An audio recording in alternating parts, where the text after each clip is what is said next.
do Senhor. Amém. Louvar a Deus por esse dia. Nós estamos mais uma vez juntos. Foi Ele quem proporcionou esse momento. Que bom é quando a gente valoriza esse momento. Estarmos aqui, esse ânsia de vir a esse lugar. Porque existem dois lugares que Deus me visitar. Muito. Um é na casa do Senhor. E o outro é na minha casa. Esse é o lugar que eu mais amo. E ai de mim se eu perder o desejo de vir aqui. Porque aqui é o único lugar que ainda eu chegando com um problema, que ainda eu tenho um problema, aqui ele será solucionado. Na minha casa, eu não consigo solucionar nenhum problema. Porque até na minha casa depende daquele que está aqui conosco. Aleluia! Então, Aleluia! eu preciso desse lugar. Enquanto eu viver, eu preciso desse lugar. O salmista foi quem disse que ele quer que Deus lhe permita estar na sua casa enquanto ele viver aqui na terra. Você vê no Salmo 23, né?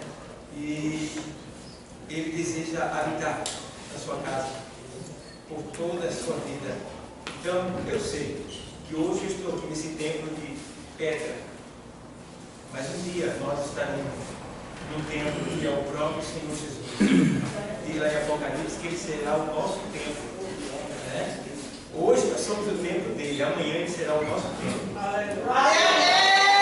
Hoje ele sei aqui dentro de nós, amanhã ele estará sendo do lado. Entendeu? Então a gente precisa só honrar esse privilégio tão especial.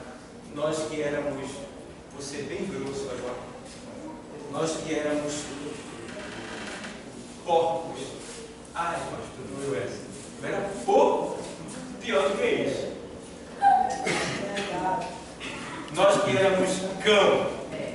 Cão, pastor? Pedro diz isso na sua epístola. Que o homem sem Deus, o homem que conhece Deus e não serve, não vive para ele, é um porco ou um cão. É semelhante.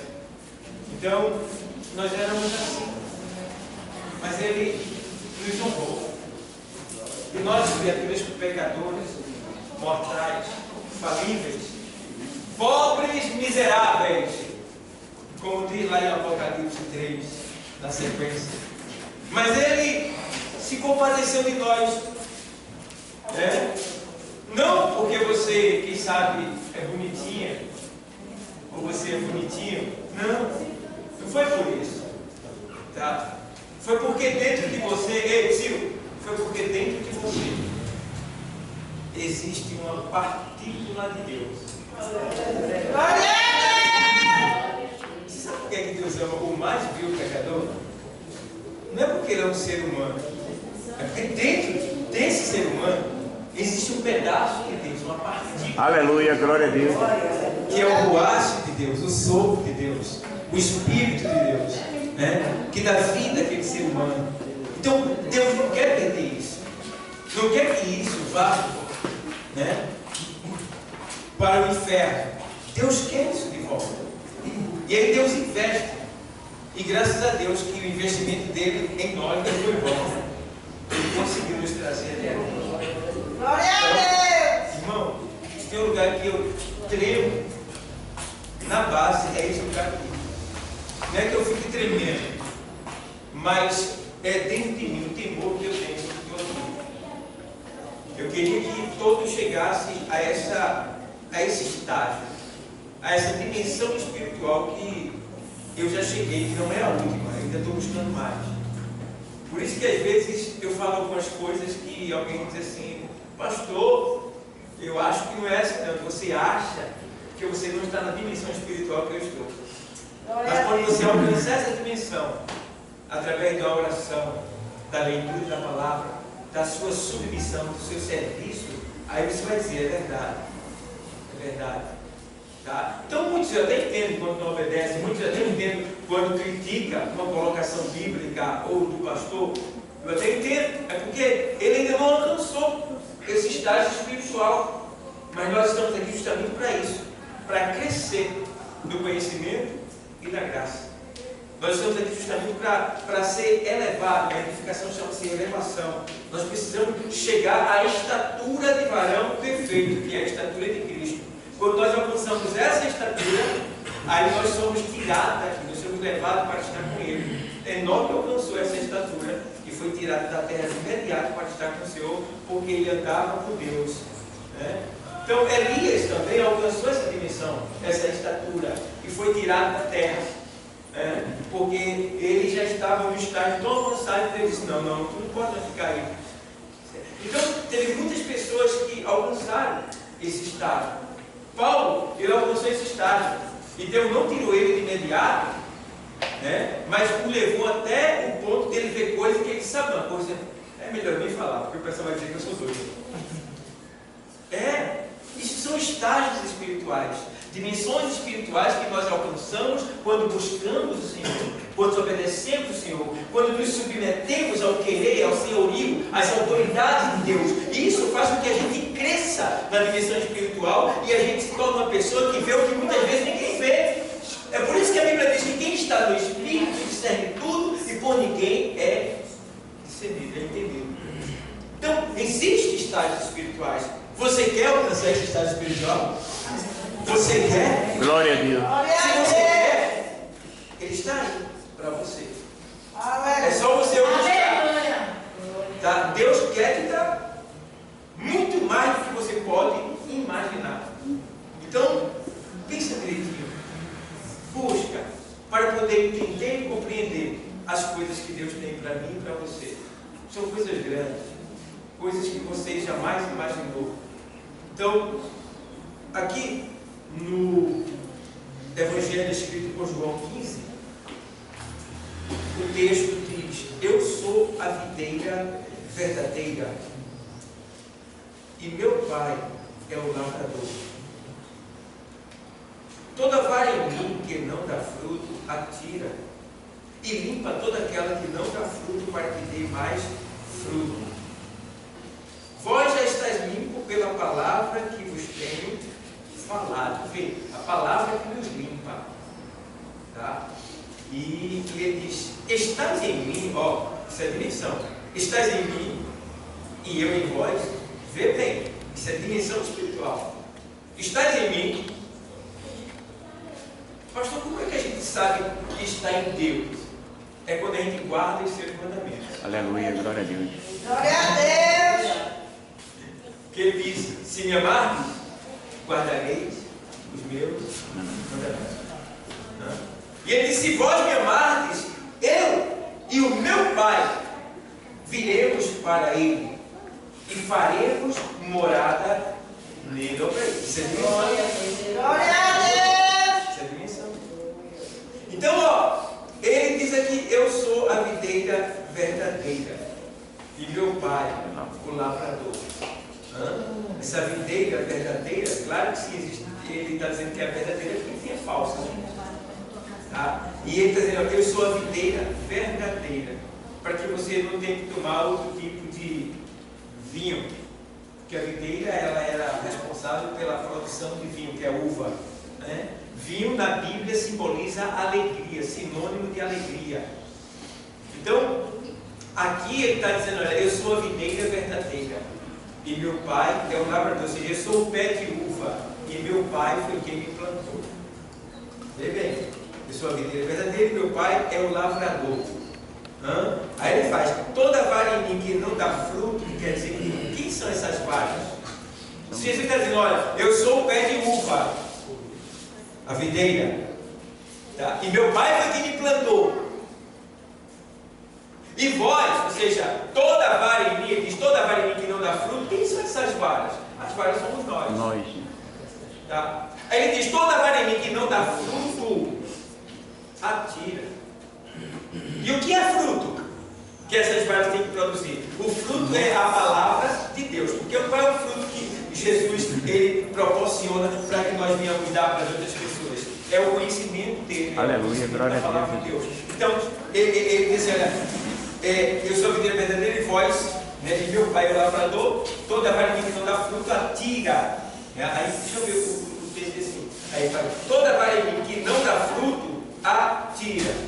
Então quer dizer que, ei, Sil, ó, irmão, Jesus está dizendo aqui que quando a vara não dá fruto, o próprio Pai dele, Deus, tira. Quer dizer que Deus vai tirar alguém da igreja? Tira. Deus desiste de alguém, pastor? Desiste. Chega uma hora que Deus diz assim, não quero mais conversa não. Teve um homem que Deus desistiu dele. Saúl.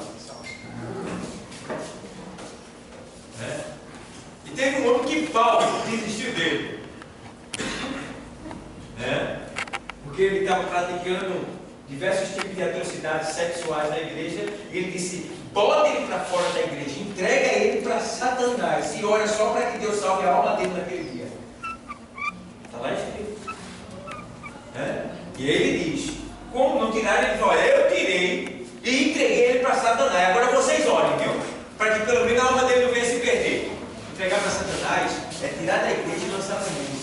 Paulo tirou da igreja e botou para fora da igreja. Não quis mais, porque estava provocando um escândalo terrível. E aí Paulo tirou. Tá? Então, acontece. Tem pessoas que Deus desiste. Tem pessoas que blasfemam contra o Espírito Santo. O que é blasfemar contra o Espírito Santo? É você resistir ao Espírito Santo quando ele te fala e você sente que foi ele. Sil, você sente que foi o Espírito Santo, é ele, e você disse não. Aí você resistiu a ele, vai para o inferno. Porque você sabia, tinha certeza, entendeu que era ele e debochou dele, gaiofou dele, brincou dele, desprezou ele. Aí já era. Por isso que é bom a gente pedir discernimento a Deus. Porque quando você pede discernimento a Deus, você entende o que é da carne, o que é do Espírito e o que é do diabo. Tem a emoção da carne, tem a ação do Espírito e tem o atrapalho do diabo. Tá? Então a gente precisa pedir a Deus chegar nesse estágio para que a gente não venha se perder no caminho. Quem está entendendo? Então, se você é uma vara, produza fruto. Porque uma vara seca só serve para quê? Vamos ver se vocês sabem para que serve. Para queimar. E é isso que o texto deixa bem claro. Só presta para queimar. Então, faz o seguinte. Ele vem mais adiante. Tira, aqui não dá fruto. E limpa toda aquela que dá fruto para que dê mais. Irmãos, é bom a gente se ocupar com as coisas que é de Deus. Porque tem uma hora que a vara está tão seca, a gente está tão seco, que só vem bronca, só vem problema. É porque a gente está seco. Mas ele está dizendo que quando a vara frutifica, dá frutos. Porque, irmão, como é que pode alguém dizer que está em Cristo e não frutificar? Vou fazer. Olha, a pessoa diz, eu sou cristão, eu sou evangélico. Aí não evangeliza. Não traz uma pessoa para a igreja. Não prega a palavra.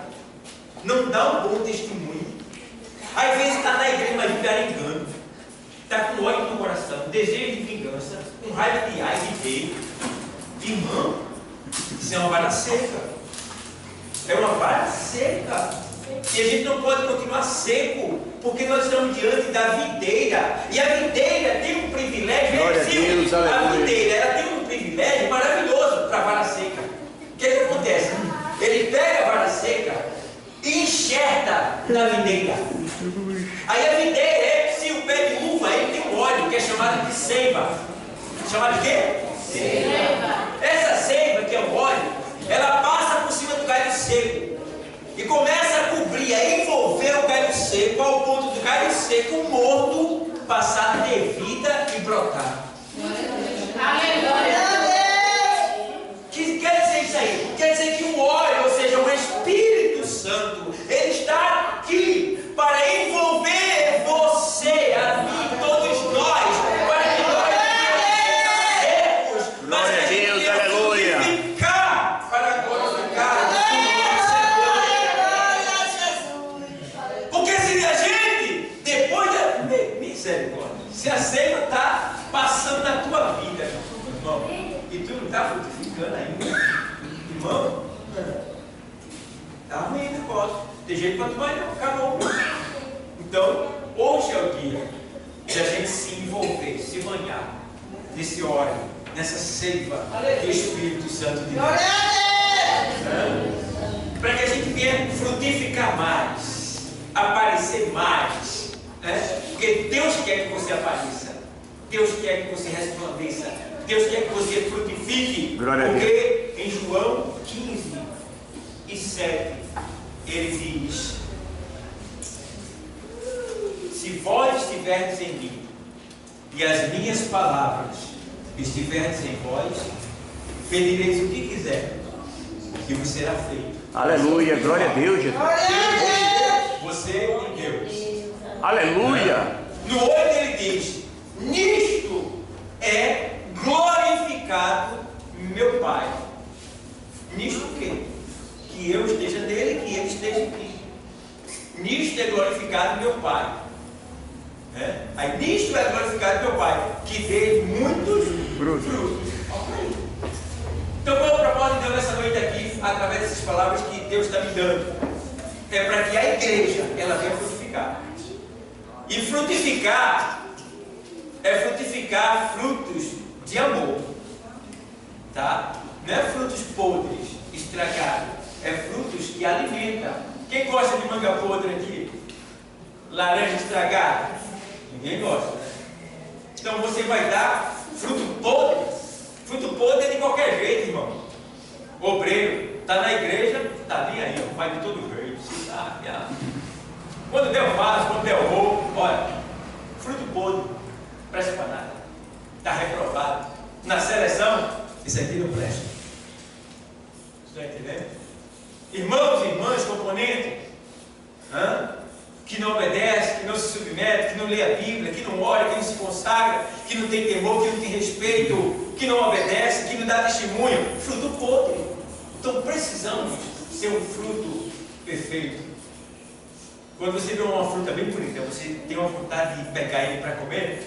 Às vezes eu vou para a cidade, aí eu gosto muito de pinha. Quando eu vejo ela pequenininha, eu nem ligo muito. Tem muito caroço e pouca carne.